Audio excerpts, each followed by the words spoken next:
Magazine को लेकर हुआ था, जिसमें आग लगाने के काम किए थे तुर्की के ये तैयबुल अर्दोगान। ये अपने आप को पता नहीं क्या इर्तुगरुल गाजी समझ रहे हैं, ये सोच रहे हैं कि पुराना वाला इनका ऑटोमन साम्राज्य, यहाँ पे कुचा के चल जाएंगे अभी यहाँ पर। ये मामला काफी पुराना है। देखिए फ्रांस जो है वहाँ पे हर देश का अपना अलग अलग संविधान होता है। तो ये जो फ्रांस है, यहाँ की एक मैगजीन है, फ्रांस में पेरिस में मैगजीन, ये अरब जगत के जितने मुस्लिम कंट्री थे उन्होंने फ्रांस का विरोध करना चालू कर दिया था। तो उस समय तक कुछ हद तक विरोध चला था, बाद में वो विरोध शांत हो गया, लेकिन पाकिस्तान अभी भी विरोध कर रहा है। यहाँ पे कुछ पार्टियां हैं पाकिस्तान की जो कर रही है। देखिए चार्ली हेब्दो जो मैगजीन है, ये ब्लास्फेमी पे ज्यादा कार्टून बनाती है। ब्लास्फेमी मतलब होता है ना कि किसी धार्मिक चीज को लेकर आप मतलब हास्यास्पद कर सकते हैं। तो ये फ्रांस में लीगल है, हर जगह लीगल नहीं है, तो ये जानबूझ के बनाते हैं सब। इससे कि चार्ली हेब्दो की मैगजीन की बिक्री भी बढ़ गई। जैसे जैसे ये कार्टून बनाया, ये बिक्री बढ़ती गई। किसी चीज से विवाद होता है तो उसका ऑटोमेटिक प्रचार होने लगता है। जैसे आप देखेंगे भारत में तांडव मूवी थी, तांडव मूवी को कौन जान रहा था, लेकिन ऐसा ना एक कोई सीन आया था इसमें जिसको बाद में कट कर दिया गया। अमेज़न प्राइम में आया था तो सीन को कट कर दिया गया, उसके बाद से गवर्नमेंट ने कहा कि चलो भाई अब ठीक है। यहाँ पर बहुत सारे लोगों ने उसी वजह से तांडव देख लिया। इतना बवाल हुआ था कि हमको फुर्सत नहीं होता है कि मूवी देखें, लेकिन हम भी देख लिए तांडव। पूरी भारत की राजनीति का पोल खोल के रख दिया इस मूवी में, लेकिन एक सीन गड़बड़ था कि नहीं था। इस सब जानबूझ के ऐसा कर देता है कि मेरी मूवी का क्या हो सके, प्रचार हो सके। वैसे ही चार्ली हेब्दो करता है।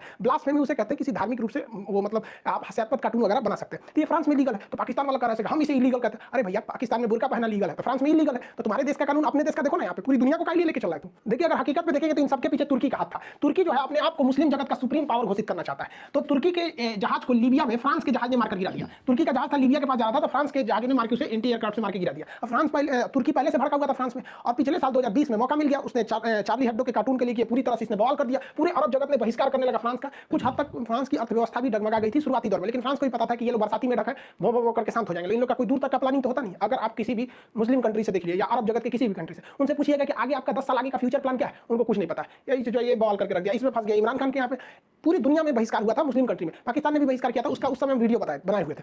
उस समय इतना भयानक ये लोगों ने बहिष्कार कर दिया था फ्रांस का कि फ्रांस के राष्ट्रपति प्रधानमंत्री के ऊपर जूता का ये करके पोस्टर निकाला था। और हद बेशर्मी इन लोग की देखिए कि इन्होंने अपनी संसद भवन में एक प्रस्ताव पारित हो गया कि पाकिस्तान का वह राजदूत जो फ्रांस में बैठा है उसे वापस बुलाया जाए। तो जब ये प्रस्ताव पाकिस्तान के संसद से पारित हो गया, तब पता चला कि पाकिस्तान का कोई भी राजदूत फ्रांस में बैठा ही नहीं है। इन लोग का ससुरों का मुंह लगा गया। अब इसी बीच इसमें पाकिस्तान में बहुत जो बवाल हो रहा था, उसी बीच एक तहरीके लब्बैक पाकिस्तान की पार्टी है, तहरीके लब्बैक पाकिस्तान पूरा नाम है इसका। अब ये थोड़ा सा ज्यादा धार्मिक कट्टर है। तो होता क्या है, देखिए जो इलेक्शन होता है ना, डेमोक्रेसी, इसमें सबसे बड़ा चीज क्या होता है ना कि मेजॉरिटी के खुश रखो, मेजॉरिटी को अपने फेवर में रख लो, हम जीत जाएंगे। तो इस चोट्टा सा मेजॉरिटी के चक्कर में कभी सिखों के ऊपर अत्याचार करेगा, कभी ईसाइयों के ऊपर, कभी हिंदू के ऊपर, कभी जैन के ऊपर, मतलब वहाँ बौद्ध के ऊपर टॉर्चर करते रहो वहाँ पर। पाकिस्तान में तो ये कोई बहुत नया बात नहीं है। तो इन लोगों ने बढ़ चढ़ के हिस्सा लिया, फ्रांस को तो बर्बाद कर देंगे, ये कर देंगे। तो उस समय कोरोना था, तो इमरान खान ने इन लोग को समझाया कि देखो भैया 2020 है तो हम 2021 में फ्रांस के खिलाफ बहुत बड़ा एक्शन लेंगे, उनके राजदूत वगैरह को बाहर निकालेंगे। तो शांत बैठ गया सब। और जब 2021 आया ना, तो भाई साहब ये बवाल कर दिया सर। कहा सर कि तुमने बोला था 2020 में कि हम फ्रांस के राजदूत को निकालेंगे, निकालो। 2021 आ गया भाई, एकदम भयानक हो गया। 11 को पुलिस वालों को कैप्चर करके लेके चले गए थे सब, तरीके लब्बैक वाले। बाद में उन्होंने छोड़ दिया उसको। अब इमरान खान दोनों डबल समस्या में पड़ गए कि ऐसा मैटर जो पूरी दुनिया भुला चुकी है, उसमें किसी राजदूत को लौटा देना मतलब अपने रिश्ते को खराब करना है। लेकिन ये लोग सबसे सुधर नहीं रहे। और यहाँ पर अभी ये तहरीके लब्बैक पार्टी जो है वहाँ पर, इसको काफी ज्यादा ग्राउंड मिल रहा है वहाँ पर प्रचार। छोटी मोटी पार्टियां क्या चाहती हैं, उल्टा सीधा बयान दे दो, ये कर दो, ताकि न्यूज में रहे हम, ताकि अगली बार में ये हो सके। ये लोकतंत्र में बहुत खराब खेल होता है। Kick out the France ambassador, France के राजदूत को बाहर निकालो। अब बताइए फ्रांस के राजदूत को बाहर निकाल देने से इनका समाधान हो जाएगा? कोई समाधान नहीं होने वाला है। ये लोग रैली पे रैली करते जा रहे हैं। अब ये देखिए, ये रैली में ये बेचारा बचवा है, इसको क्या पता है कि राजदूत क्या चीज होता है, कोई पता नहीं है। लेकिन फ्रांस के राजदूत को बाहर ले जाएंगे हम। ये देखिए, इसको कुछ पता नहीं है। बाबू लोग तुम लोग पढ़ लो, अब्बा के कहने पे मत आओ। अब्बा तो पंचर साटिए रहे, ऐसे ही तुम लोग भी करेगा ना, तो बड़ा होकर तुम लोग भी पंचर साटेगा। तो पंचर मत साटो, वरना तुमको तो पता ही है, नहीं तो कुछ नहीं होगा तो चौराहा बैठ के मीट काटेगा तुम बकलोल कहीं का। बताइए ये उम्र है बच्चों को यहाँ पे ले आने का, बैनर से छोटा बेचारा ये है, क्या कीजिएगा। 18-19 को पैदा होने से तो कोने काम आएगा, कोनो बर्तन धोएगा, कोनो बकरी काटेगा, कोनो पंचर साट, एक दो रहे सब, तब ना आदमी बहुत बेहतरीन नाम रखता है। इनको नामों कौन सी होगा, छोटका मजिला पत्रकार, ये सब करेगा सभी। पाकिस्तान की सरकार को भी वहाँ के आवाम को समझाना चाहिए कि देख बाबू, अगर फ्रांस के राजदूत को हम लौटा दिए तो चलो, क्या अगले दिन अमेरिका में भी ऐसा कार्टून बनेगा तो अमेरिका के राजदूत को भी बाहर निकाल दो, रूस के राजदूत को बाहर निकालो, चीन के राजदूत को बाहर निकालो। पता चला पूरे दुनिया के राजदूत को निकालो तो खाओगे तुम लोग कौन सी? सोचा तुमने क्या सही से रोटी चावल नहीं मिलता, उस पर नफासत देखो इतना। और फ्रांस ने तो अपने एडवाइजरी जारी कर दिया कि जो भी लोग फ्रांस में बिजनेस करने के लिए गए हैं, वो 4000 के लगभग लोग हैं, वो वापस आए। और फ्रांस ने अपने दूतावास में राजदूत को छोड़ा है, वहाँ पे लगभग 15 जो डिप्लोमेट होते हैं, राजनयिक होते हैं, उन्हें वापस बुला लिया है। और अब तब हुआ है पाकिस्तान के असेंबली में भी ये प्रस्ताव गया है कि राजदूत को निकाला जाए कि नहीं निकाला। बताइए, ये मैटर धार्मिक मैटर को राजनीतिक मैटर बना दिया यहाँ पे। और यही वजह है कि पाकिस्तान बर्बाद हुआ वहाँ पर। अगर फ्रांस के राजदूत को पाकिस्तान लौटा देता है तो एकदम रिश्ते खत्म हो जाएंगे, क्योंकि पाकिस्तान का कोई राजदूत फ्रांस में बैठा नहीं है। एक ही रास्ता, यही राजदूत, अगर इसको भी लौटा देंगे तो पूरे रिश्ते खराब हो जाएंगे, पूरी दुनिया में इनका कॉन्फिडेंस लो हो जाएगा। और ट्रेड में तो इन्हीं लोग को फायदा होता था, फ्रांस को ये ज्यादा बेच पाते थे। ट्रेड में लॉस अलग हो जाएगा इन लोग को, पाकिस्तान वाले को, वैसे भी इनकी अर्थव्यवस्था कर्जा के दौर पर चल रही है यहाँ पर, और ये सबको देखते हुए फ्रांस ने भी इन लोगों को चिपका दिया है। क्या कहा है कि फ्रांस ने पाकिस्तान को दिया था मिराज 2000 जहाज। ये मिराज 2000 जहाज भारत के पास भी बहुत ज्यादा संख्या में है। जहाज का नाम है, ये संख्या नहीं है 2000 मॉडल नंबर यहाँ पर। ये जहाज बड़ी पुराने हैं लेकिन उस समय के बहुत घातक थे। आज ये यही वो मिराज जहाज है जो कारगिल की लड़ाई में बहुत महत्वपूर्ण भूमिका निभाया था। तो फ्रांस ने कह दिया कि देखो भैया, ये जो मिराज जहाज है इसका जितना पार्ट पुर्जा है, ये पार्ट पुर्जा हम नहीं देंगे, तुम लगा लो। तो ये बेचारा इमरान खान ने चाइना को बोला कि हम हमारा पार्ट पुर्जा आप दे दीजिए। तो चाइना ने कहा ठीक हम दे देंगे। तो पाकिस्तान के पायलट ने कहा कि ना हम ना उड़ाएंगे, सोचा चाइनीज पार्ट पुर्जा रास्ता में बंद हो जाएगा, कोई गारंटी नहीं है। फंस गया, इनका डिफेंस सिस्टम भी फंस गया। यहाँ पर क्या होगा देखिए, जब कभी पंचर साटने वाले लोग, रफाल बनाने वाले लोग को चैलेंज करेंगे ना, तो यही होगा। पाकिस्तान की अर्थव्यवस्था में सबसे ज्यादा योगदान इनको मीट काटने में होता है। सोच रहा कुछ नहीं मिला तो बकरी लेके 4 जगह काटने लोग, और ये लोग चैलेंज कर रहे हैं दुनिया के सबसे बड़े जहाज एयरबस बनाने वाली कंपनी को। हद होती है इन लोग की। देखिए पता नहीं सोच रहा कोने नशा में रहता है। फ्रांस से संबंध टूटने में इनको एक और जबरदस्त घाटा लगेगा, जीएसपी प्लस स्टेटस का। इस स्टेटस को रखने वाले देशों को यूरोपीय यूनियन में आराम से व्यापार करने के लिए सामान बेचने की छूट होती है। और अगर फ्रांस से रिश्ते टूटे तो ये लोग अपना सामान भी यूरोपीय यूनियन में नहीं बेच पाएंगे, और यूरोपीय यूनियन में नहीं बेच पाने के बाद और भी इन्हें घाटा लगेगा, क्योंकि ये हर जगह से कर्जा लेके बैठे हैं। सऊदी अरब से लिए हैं, यूएई से लिए हैं, चाइना से लिए हैं, वर्ल्ड बैंक से लिए हैं। देखिए वर्ल्ड बैंक जो होता है international bank for reconstruction and development, इसका पूरा नाम होता है। तो वर्ल्ड बैंक जो होता है, वर्ल्ड बैंक कभी भी आपको लॉन्ग टाइम के लिए कर्जा देता है, शॉर्ट टाइम के लिए नहीं। ये क्वेश्चन पूछेगा आप लोग से, तो याद रखिएगा कि ये हमेशा लॉन्ग टर्म का कर्जा देता है, 15 साल, 20 साल, 30 साल के लिए, और ये किसी न किसी डेवलपमेंट के लिए देता है वर्ल्ड बैंक। जबकि आईएमएफ इससे उलट है। आईएमएफ जो होता है ये शॉर्ट टर्म के लिए पैसा देता है, 1-2 साल के लिए देगा, 3 साल के लिए देगा। और ये कब देता है? जब आपका लेन देन बिगड़ जाता है। तो लेन देन जो बिगड़ जाता है ना, इसे कहते हैं हस्तांतरण। तो ये जब ये बिगड़ जाता है ना, कैश डिपोजिशन बिगड़ जाता है, तो आईएमएफ शॉर्ट टाइम के लिए देता है। अब बताइए, किसी ने इससे भी कर्जा ले रखा है, इससे भी ले रखा है, अब कहां जाएगा? तो थर्ड नंबर पे इन लोगों ने कर्जा लिखा है पेरिस क्लब से।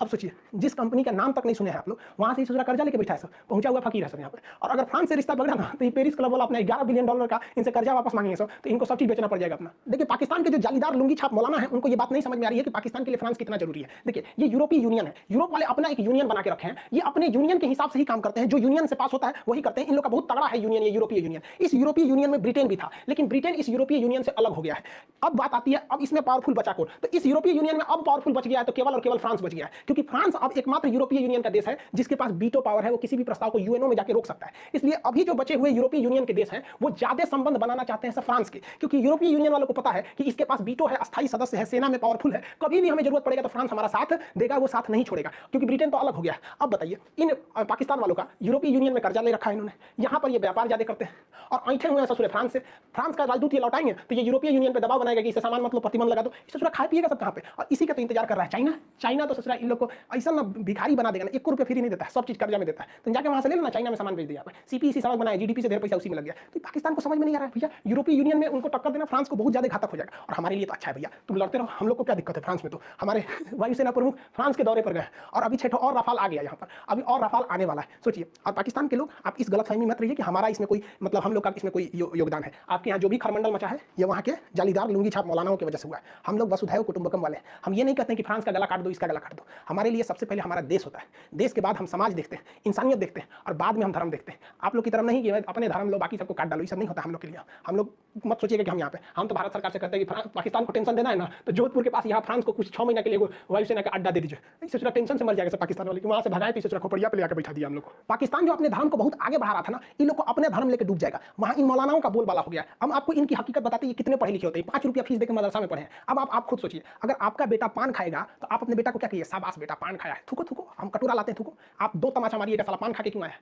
लेकिन ये लोग, इन लोग को अगर घर बुलाइएगा ना तो सब मौलाना पान खा के आएगा, थूकने के लिए आओ अस्सलाम वालेकुम, थूकने के लिए चलम थूक के कहेगा कि हाँ हाँ अब क्या काम है। अरे यार तुमको डिसिप्लिन नाम का चीज नहीं है। एक टीचर के पोस्ट पे हो ना, तो टीचर को क्या पान फूक के जाना चाहिए, सिगरेट फूक के जाएगा? नहीं, वहाँ इन लोग को नहीं समझ में आएगा, सब पान खाएगा वहाँ पे। क्या संस्कार सिखाएगा, यही होगा। और हर बात पे देखो इन लोग को समझ में आता है कि दुनिया जो है ना फ्री फायर है, पबजी है, ऊपर वाला अल्लाह बैठ के खेल रहा है, हम सब लोग ऐसे ही मरा रहे हैं। कोनो बात पे कहेगा सब जो करता है अल्लाह की मर्जी से करता है। तो पाकिस्तान में जो बर्बादी हो रही है ना, अल्लाह की मर्जी से हुई है। 1971 में जो तुम्हारे 93,000 फौज हारी थी ना, अल्लाह की मर्जी से हारी थी। 2014 में मोदी जी जीते ना, अल्लाह की मर्जी से जीते। सर्जिकल स्ट्राइक पे ठोकाए, अल्लाह की मर्जी से। एयर स्ट्राइक में ठोकाए, अल्लाह की मर्जी से। कहो हर बात में अल्लाह की मर्जी से बोलता है सब। एनआरसी भी आ रहा है ना, तो किसके मर्जी से?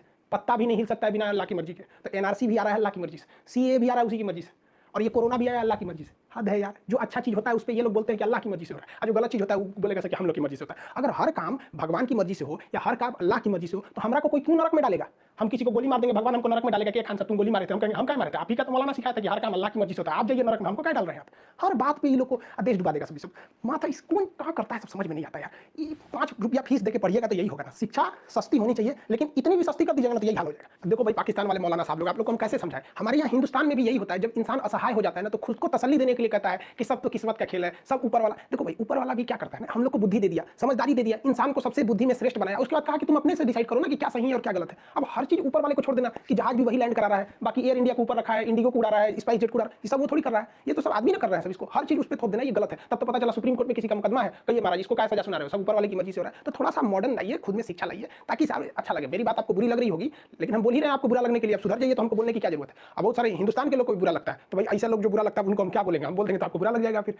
तो आप लोग समझिए शिक्षा बहुत ज्यादा जरूरी है, शिक्षा से दूर रहेंगे तो यही हाल होगा, अपने भी डूबिएगा, देश को भी डुबाइएगा। इसलिए पढ़िए लिखिए, थोड़ा अपडेट कीजिए खुद को। खैर पाकिस्तान कुछ मूड बनाए या ना बनाए, फ्रांस ने तो पूरी तरह से पाकिस्तान को तलाक दे दिया है, तलाक तलाक तलाक। अब आप जाके यूरोप वालों से हलाला कराइए, अपना कोगो से हलाला कराते हैं, फिर अपने देश को बचाइएगा। आई होप आप समझ गए होंगे। थैंक गॉड या